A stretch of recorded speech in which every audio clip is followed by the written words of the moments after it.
नमस्कार CSK news में आप सभी दोस्तों का एक बार फिर से बहुत बहुत स्वागत है। दोस्तों आज हो गया है 8 मई, जो फटाफट बड़ी खबर निकल के एक करके जानेंगे। दरअसल देश भर में जो संक्रमितों का आंकड़ा है उसके बारे में तो आपको बताएंगे, दुनिया भर के आंकड़ों पर भी नजर डालेंगे। लेकिन इस बीच बड़ी खबर आपको बता दें कि प्रधानमंत्री नरेंद्र मोदी और भारत सरकार के साथ ही IMD यानी वेदर रिपोर्ट जारी करने वाली वेबसाइट ने अब पाकिस्तान ने जो कब्जा किया है, खास करके गिलगित बाल्टिस्तान और मुजफ्फराबाद का भी मौसम विभाग भारत ने बताने लगा है। यानी अब साफ इशारा है पीओके की तरफ। हम जानेंगे क्या क्या बड़े इनपुट्स निकल के आ रहे हैं पीओके कब्जे करने को लेकर, इसके बारे में बताएंगे। इस बीच आपको बता दें कि जिहादियों की मिर्ची भी लग गई है। जी हां, दरअसल जी न्यूज़ के एडिटर इन चीफ खास करके सुधीर चौधरी जिस तरीके से जिहादियों की पोल खोलते हैं, अब उनमें लग गई है मिर्ची। FIR दर्ज कराया गया है जी न्यूज़ के खिलाफ। जी हम आपको बताएंगे उसके बारे में विस्तार से। इस बीच दिल्ली में अब ई टोकन से मिलेगा शराब, इसको बारे में विस्तार से बताएंगे। रियाज नायकू की मौत पे बौखलाया हिजबुल चीफ सलाउद्दीन, कहा चिंगारी भड़केगी अब। जी हाँ, धमकी दी है। जानेंगे इसके बारे में विस्तार से एक एक करके जाने के। जहाँ पर 177 भारतीयों को लेकर अब अबुधाबी से कोच्चि पहुंच चुका है एयर इंडिया का पहला विमान, इसके बारे में भी आपको बताएंगे। सब कुछ खबर एक एक करके विस्तार से जानेंगे। जहाँ पर मानवाधिकार ने गैस लीक मामले में नोटिस जारी किया, अब तक 12 लोगों की मौत हो गई। जी हाँ, सब कुछ खबर एक एक करके विस्तार जानेंगे। लेकिन उससे पहले छोटा सा निवेदन, अगर आपने चैनल को अभी तक सब्सक्राइब नहीं किया तो प्लीज सब्सक्राइब की लाल बटन दबाकर चैनल को सब्सक्राइब करें। दरअसल पहली बड़ी खबर निकल के आपको बता दें, देश भर में संक्रमितों का आंकड़ा हुआ 56,000 को पार। जी आपको बता दें अब तक 56,351 मामले सामने आ चुके, जबकि पिछले 24 घंटे में 3344 मामले सामने आए हैं। 1890 लोगों की लगभग मौत हो गई है, तो 104 लोग पिछले 24 घंटे में मौत हुई है। महाराष्ट्र की बात करें तो कल 1216 मामले सामने आए, टोटल 17,974 मामले आ चुके हैं। गुजरात में कल 388 मामले सामने आए, टोटल 7,013 हो चुके हैं। दिल्ली में 448 मामले सामने आए, टोटल 5980 हो चुके हैं। तमिलनाडु में 580 मामले सामने आए, टोटल 54,9 हो चुके हैं। राजस्थान में भी कल 110 मामले सामने आए, टोटल 3427 हो गए। मध्य प्रदेश में 114 मामले सामने आए, टोटल 3252, जबकि उत्तर प्रदेश में भी कल 73 मामले सामने आए, टोटल 3071 हो चुके हैं। आंध्र प्रदेश में भी 56 मामले सामने आए, टोटल 1833 हो चुके हैं। पंजाब में 118 मामले सामने आए, टोटल 1644 हो चुके हैं। पश्चिम बंगाल में 92 मामले सामने आए, टोटल 1548 हो चुके हैं। तेलंगाना में 15 मामले सामने आए, टोटल 1122, जबकि जम्मू कश्मीर में 18 मामले सामने आए, टोटल 793, जबकि कर्नाटक में 12 मामले, टोटल 705 हो चुके हैं। हरियाणा में भी कल 31 मामले सामने आए, टोटल 625, जबकि बिहार में भी 7 मामले, तो टोटल 549 हो चुके हैं। उड़ीसा में 14 मामले आए, चंडीगढ़ में कल 10 मामले आए, झारखंड में 5 मामले, तो 132 हो चुके हैं। और असम में भी 8 मामले सामने, टोटल 54 हो चुके हैं, जबकि हिमाचल प्रदेश में भी 3 मामले सामने आने से टोटल 46 आंकड़ा हो गया। तो ये राज्य दर राज्य आंकड़े हैं। फिलहाल हम चलते हैं अगली बड़ी खबर। पाकिस्तान के लिए इशारा काफ़ी है, जल्द ही हो सकता है कब्जा। दरअसल गिलगित बाल्टिस्तान और मुजफ्फराबाद भी अब IMD के वेदर बुलेटिन में शामिल। जी हाँ, भारत ने पाकिस्तान को साफ साफ समझा दिया है कि गिलगित बाल्टिस्तान और उसका अभिन्न अंग है। भारतीय मौसम विभाग IMD ने जम्मू कश्मीर सब डिवीज़न को अब जम्मू और कश्मीर, लद्दाख, गिलगित बाल्टिस्तान और मुजफ्फराबाद कहना शुरू कर दिया है। गिलगित बाल्टिस्तान और मुजफ्फराबाद दोनों पर पाकिस्तान ने अवैध कब्जा कर रखा है। मंगलवार को IMD ने नॉर्थ वेस्ट इंडिया के लिए जो अनुमान जारी किए, उनमें गिलगित बाल्टिस्तान और मुजफ्फराबाद को भी शामिल किया गया है। IMD की ओर से अपने बुलेटिन में गिलगित बाल्टिस्तान और मुजफ्फराबाद को जगह देना एक बड़ा अहम फैसला है। IMD के डायरेक्टर जनरल मृत्युंजय महापात्रा ने कहा है कि IMD पूरे जम्मू कश्मीर को लद्दाख के लिए वेदर बुलेटिन जारी करता है। हम बुलेटिन में गिलगित बाल्टिस्तान और मुजफ्फराबाद का जिक्र इसलिए अब करना शुरू कर दिए हैं क्योंकि ये भारत का हिस्सा है। इसी महीने की शुरुआत में भारत ने साफ कहा था कि पाकिस्तान का इन इलाकों पर कोई हक नहीं है। दरअसल वहाँ की सुप्रीम कोर्ट ने पाकिस्तान सरकार को गिलगित बाल्टिस्तान में चुनाव कराने के आदेश दिए थे। भारत ने इस पर कड़ी प्रतिक्रिया दी थी और कहा था कि पाकिस्तान को वहां पर दखल देने का कोई हक नहीं है। आपको बता दें कि कुछ दिन पहले भारत ने खास करके वहां के नक्शे को भी नया बताया था। नया नक्शा जारी करके POK को पूरा अपना हिस्सा बताया है और इस मानचित्र आने के बाद पाकिस्तान बौखलाया था। लेकिन स्पष्ट है कि जल्द ही आने वाले समय में POK भारत का हिस्सा होने वाला है। और अगर आप भी मानते हैं कि सरकार को एक कदम बढ़ा ही देना चाहिए तो कमेंट के माध्यम से अपनी राय देना ना भूलें। फिलहाल चलते अगली बड़ी खबर आपको बता दें कि जिहादियों की पोल खोलने के बाद बौखला गए हैं जिहादी। जी हाँ, जी न्यूज़ के एंकर सुधीर चौधरी के खिलाफ केरला में FIR दर्ज कराई है। अपने शो में दिखाया था जिहाद चार्ट। जी हाँ, आपको बता दें कि जिहादियों का DNA करने के बाद सुधीर चौधरी के खिलाफ अब कहीं ना कहीं केस दर्ज करना शुरू कर दिए हैं। केरल में गैर जमानती धाराओं के तहत प्राथमिकी दर्ज कराई गई है।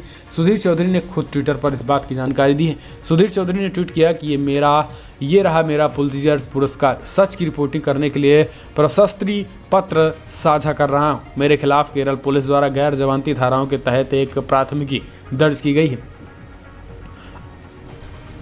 असुविधाजनक तथ्यों को उजागर करने का पुरस्कार दिया गया है। मीडिया के लिए एक स्पष्ट संदेश भी दिया गया है।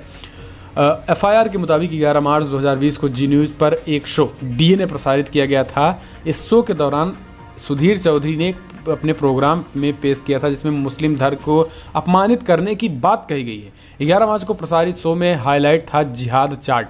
आपने भी देखा होगा जिहाद का वो चार्ट जिसमें ज़मीनी जिहाद के बारे में साफ साफ किस तरीके से बताया गया था। ज़मीनी जिहाद जम्मू कश्मीर के बारे में बताया गया था, लेकिन जम्मू कश्मीर से ये जिहादी पहुँचे केरला, क्योंकि केरला भी कहीं ना कहीं जिहादियों का अड्डा ही है। हम कह सकते हैं कि जिस तरीके से बड़े पैमाने पे वहाँ कम्युनिस्ट और लेफ्टिस्ट रहते हैं, सरकार भी उन्हीं की है और यही कारण है कि वहाँ पर सुधीर चौधरी के खिलाफ एफआईआर दर्ज कराया गया है, वो भी गैर जमानती। तो इस तरीके से हम समझ सकते हैं कि किस तरीके से बौखलाए हुए हैं। फिलहाल अगर आप सुधीर चौधरी का समर्थन करते हैं तो कमेंट के माध्यम से अपनी राय देना ना भूलें। हम चलते हैं अगली बड़ी खबर। दिल्ली में अभी टोकन से मिलेगा शराब, भीड़ कम करने के लिए केजरीवाल सरकार का बड़ा फैसला। जी हाँ, दिल्ली सरकार ने शराब की बिक्री के लिए ई टोकन सिस्टम लागू कर दिया है। सरकार ने यह सिस्टम शराब की दुकानों पर लग रही भीड़ को देखते हुए लिया है ताकि दुकानों पर नियमानुसार सोशल डिस्टेंसिंग का पालन कराया जा सके। इसके लिए सरकार ने एक वेब लिंक जारी किया है जिस पर जाकर कोई भी व्यक्ति अपनी जानकारी भरकर शराब खरीदने का समय ले सकता है। इसके बाद उसके मोबाइल पर ई कूपन भेज दिया जाएगा।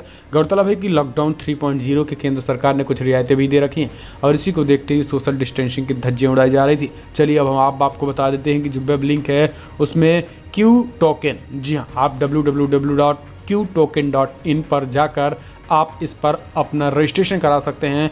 तब आपको सरकार एक कूपन देगी और उस कूपन के जरिए जब टाइमिंग आपको मिलेगा तब आप जाके अच्छी तरीके से निर्धारित समय पे खरीद सकेंगे। तो ये एक अच्छा इनिशिएटिव है। फिलहाल हम चलते हैं अगली बड़ी खबर। आपको बता दें कि रियाज नाइकू की मौत से बौखलाए हिजबुल कमांडर। जी हाँ, चीफ सलाउद्दीन का अब चिंगारी भड़केगी।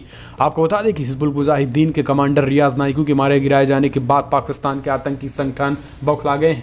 अपने कमांडर के ढेर होने से बौखलाए हिजबुल मुजाहिदीन का चीफ सैयद सलाउद्दीन ये आतंकी कह रहा है कि रियाज नाइकू का बलिदान लिया जाएगा, बलिदान बर्बाद नहीं जाएगा, उन्हें उस मिशन को हासिल करने में मदद करेगा, उसमें अपना लक्ष्य बनाए। सैयद सलाउद्दीन ने कहा है कि कश्मीर मुद्दा एक चिंगारी है जो पूरे क्षेत्र में आग लगा सकती है। आतंकी समूह द्वारा जारी एक बयान के लिए सलाउद्दीन ने यह बयान रियाज नाइकू और उसके सहयोगी आदिल अहमद की मौत पर शोक व्यक्त करने के लिए एक बैठक में दिया है। और इस बीच सुरक्षा बलों की हिजबुल कमांडर रियाज नाइकू के पुलवामा में बेगमपुरा आने की खुफिया सूचना मिली थी जिसके बाद ढेर कर दिया गया। आपको बता दें कि रियाज नाइकू पर 12 लाख का उस पर आपराधिक उस पर 12 लाख के रुपए उस पर रखा गया था। यानी हम कह सकते हैं कि कितने बड़े पैमाने पर वहाँ पर लगातार टेररिस्ट मारे जा रहे हैं, लेकिन उस जम्मू कश्मीर को लेकर आतंकी लगातार कर रहे हैं। लेकिन अब आने वाले समय में जल्द ही पूरा जम्मू कश्मीर भारत का होने वाला है। शायद इसका अंदेशा इमरान खान को भी नहीं होगा। फिलहाल चलते हैं अगली बड़ी खबर। आपको बता दें कि वीडियो 177 भारतीयों को लेकर अबू धाबी से कोच्चि पहुंचा एयर इंडिया का पहला विमान। जी हाँ, कोरोना वायरस संक्रमण के कारण लगे लॉकडाउन की वजह से विदेश में फंसे भारतीयों की घर वापसी गुरुवार को शुरू हो गई। इसके तहत संयुक्त अरब अमीरात में भारतीयों को ला रही एयर इंडिया की 2 से 1 फ्लाइट 177 भारतीयों को लेकर भारत पहुंच चुकी है। ये विमान गुरुवार रात को यूएई की अबू धाबी से केरल के कोच्चि पहुंचा। फिलहाल चलते हैं अगली बड़ी खबर। आपको बता दें कि गुजरात सरकार का दावा कोरोना वायरस को दूर भगा रहा है। आयुर्वेदिक काढ़ा 6000 लोगों का हुआ टेस्ट। जी हाँ, आपको बता दें कि देश में कोरोना वायरस संक्रमण तेजी से बढ़ रहा है। इस बीच गुजरात सरकार ने बड़ा ऐलान किया है। दरअसल गुजरात सरकार ने कहा है कि जो काढ़ा है, गुजरात सरकार ने दावा करते हुए कहा कि राज्य में लोगों को कोरोना वायरस संक्रमण से बचने के लिए आयुर्वेदिक काढ़ा काफ़ी कारगर साबित हो रहा है। हालांकि इस बयान के बाद सोशल मीडिया में लोग सवाल भी खड़े कर रहे हैं, लेकिन गुजरात के प्रमुख सचिव जयंत रवि ने गुरुवार को प्रेस कॉन्फ्रेंस की। इसके बाद उन्होंने दावा किया कि राज्य में 3585 लोगों का आयुर्वेदिक काढ़ा दिया गया। वहीं होम्योपैथिक दवाएं भी 2625 लोगों को दी गई है। इन सभी में से सिर्फ 11 लोगों में कोविड-19 पॉजिटिव पाया गया है। उनके साथ ऐसा इसलिए हुआ क्योंकि इनकी जो डोज पूरी नहीं की गई थी। इस तरीके की बड़ी बातें कही गई हैं। फिलहाल चलते हैं अगली बड़ी खबर। अमृतसर में 2 आतंकी गिरफ्तार। हिजबुल कमांडर नाइकू के करीबी हलाल अहमद के साथी एनआईए के हवाले। जी हाँ, आपको बता दें कि गुरुवार गुरुनगरी अमृतसर में 2 आतंकियों को गिरफ्तार किया गया है। ये गिरफ्तारी 25 अप्रैल को गिरफ्तार किए गए हिजबुल मुजाहिदीन के आतंकी हिलाल अहमद वागे के कबूलनामे के बाद की गई है। दोनों आतंकी हिजबुल मुजाहिदीन के कमांडर रियाज अहमद नाइकू के करीबी हिलाल अहमद वागे के साथी हैं।